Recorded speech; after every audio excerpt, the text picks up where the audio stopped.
I've gone ahead and removed the trigger roller. To do that, as you can see here, I drove this pin out, which released the roller, which was right here. Now, you can see the orientation of the trigger. So if I turn it in this direction, so the gun would be pointed to the left, this would be the left side of the gun, and this would be the right side. I initially tried to drive this pin out going from the left side to the right, and it wouldn't budge at all. When I flipped it over and I drove from this side, it came along just fine. And I stopped just short of knocking it out all the way. The pin has somewhere on it, you can see some shininess, but it's not chopped down by the action of the wheel on it. So I'm going to try to reuse the pin. To get the pin out of there, I had to take a inexpensive Chinese made 1/16 punch, and then I just put it in a drill and ran a file over it until I got it down to 7 128ths. Then that allowed me to go ahead and punch it out. The real trick to this seemed to be driving it from the correct side. Like I say, on this gun, it turned out to be from the right side driving to the left side. When I finally got the pin out here and I check it with my calipers, in fact, the left side of the pin is a few thousandths larger than the right side of the pin. So obviously it would have been really difficult to drive the fat end all the way through. And now the roller's out. You recall I suspected it was flattened on one side, and then when I looked at it and measured it, was a few thousandths off. Now if I can get this, I'll zoom in and then focus. See if I can show you how it's out around. You can see the thickness of the walls, and the shiny area is actually thick, while the darker area is fairly thin, and that's where the flattening occurred with the rubbing. You can see that silver mark from the rubbing of the trigger spring on there, and that thinned the wall and knocked it out around. So while I was doing these videos, the mailman knocked and brought the new pieces I was waiting for. So we've got a new roller and a new trigger spring, and we'll be putting those in.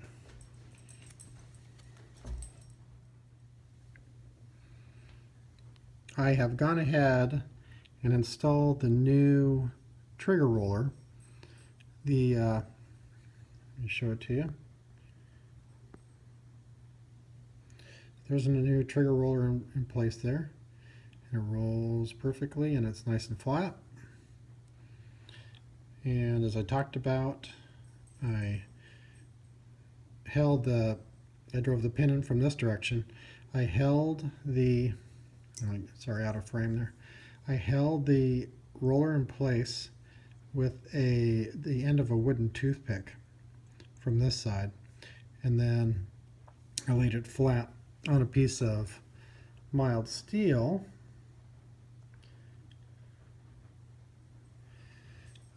which I had drilled some holes in to give me some space.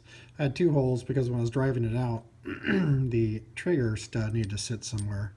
So I put that in that hole, and then I used this hole so that I could drive it out into there. Flipping it over allowed me to put the end of the toothpick that I was using as a slave pin down the hole, and then I drove the pin through, and that worked out really nicely. Actually, there's the piece of the toothpick I used as a slave pin. So we've got that installed.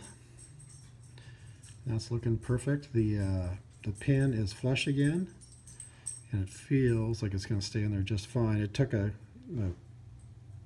appropriate amount of force to get the pin seated again, so I'm certain it's not rolling anywhere. And now we're going to take a look at the new versus the old trigger spring. So here's the old trigger spring with the screw still in it. And here's the new one.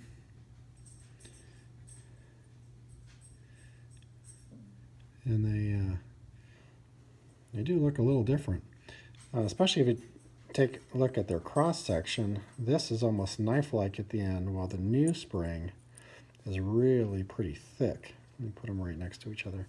I'm going to take the screw out for now and set that down. You can look at them side to side, side by side. You can see the difference in the thickness there. The old one is thin one on top and the new one. So we'll go ahead and put that in. And if we're really lucky, this will be fixed. So let me go ahead and install the stuff so we can get this back in place. So I'll just be reversing the order on everything we did before. And I honestly don't know. There's a curve to this new one. And it looks like, I mean, if I was to follow the old one, this kind of tooling mark down here was facing down, so that this part was against the roller. If I want that same thing, the tooling marks on this or on this side, it'd be curved way down, which seems like it'd just be way too much tension. So I'm going to put it in the gun in this orientation with the gun there, so that the roller is on this side. And if it turns out that's wrong, it's easy enough. I'll just pull the trigger guard off and undo the screw and flip it over and try it the other way. But like I said, it looks like it's going to be that way. One last thing before we reassemble it that I wanted to look at was the cylinder stop.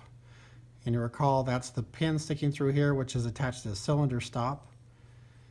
And let's go ahead and I'll just wiggle that. I think it's just going to come right out for us. There we go. There's a cylinder stop, and that's got some pretty heavy tool marks on it, so I wonder if that's probably a newer piece also.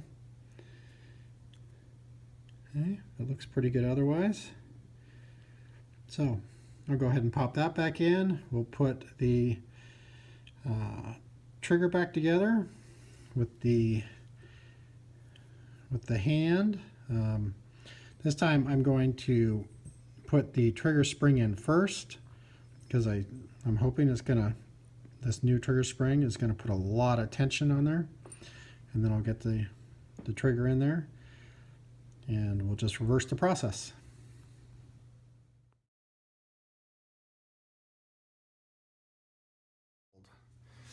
Now, as I had mentioned, that when I was going to reassemble it, I was going to put the new trigger spring in, and this is the old one, which is flat. The new one had a tilt to it, so it actually had an incline. And I decided that if I'd put in with the incline down, it would end up in this orientation. But if I if I flipped over, put it in the other way, it would end up in this orientation. So I gave that a shot. I did that. I installed the trigger, and it applied no return pressure to the trigger at all on the trigger roller. So I pulled it out, I put it back in, flipped it over, and put it in so that once it was attached, it was in this orientation, almost flush with the bottom of the body. With that in that orientation, it was impossible for me to get the trigger in because there was so much opposing pressure on the roller. So I went ahead and took it out with the trigger spring screw and sat that aside, installed the trigger, and once that was installed, then I slid the new spring in, and then just went ahead and tightened down on the screw, which of course as it tightened, it brought the spring further and further in this direction, applying pressure. I was able to get the screw all the way down so that it was applying full pressure onto the trigger roller.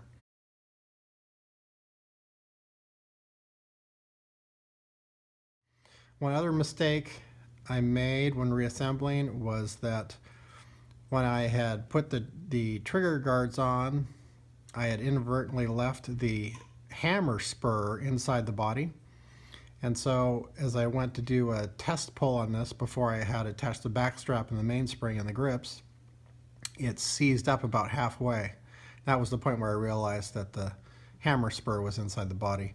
So I just simply popped off the guards, or the trigger guard, got the spur back out, the hammer spur back out, then reattached the trigger guard. So here we go. So as you recall, it would not fire in double action, and it would fire once in double action, then the trigger would not return. In single action, I could drop the hammer repeatedly, but since the trigger did not return, it would not advance the cylinder. So let's take a look. Let's jump right into double action, see what happens. And we'll just double check one more time. Make sure the weapon's empty.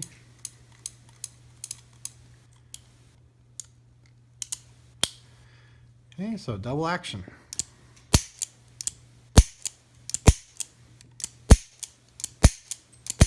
Single action.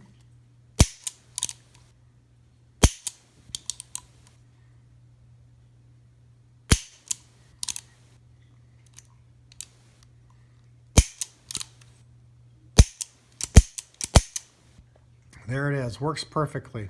One other thing I did was, as you recall, when we looked at this the first time, when I'd flip open the loading gate, it was pretty floppy, and there was a lot of slop down on the bottom here because there just wasn't much tension on the catch spring.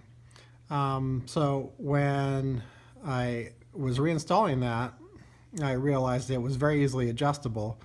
The catch, which rests on the spring, and the spring is held in place by the screw, which is just like a set screw, and can be screwed in the well further. I just gave it a couple extra twists to increase the pressure on the spring, and then it would apply pressure to the catch and then to the gate. As you can see, it's a much more positive movement without all that slop at the bottom. So that was nice. And there we go. A Colt 1877 Lightning that works perfectly. And I want to thank Doug for trusting me to work on his gun for him. And I'll get this back to him. I think he'll be surprised.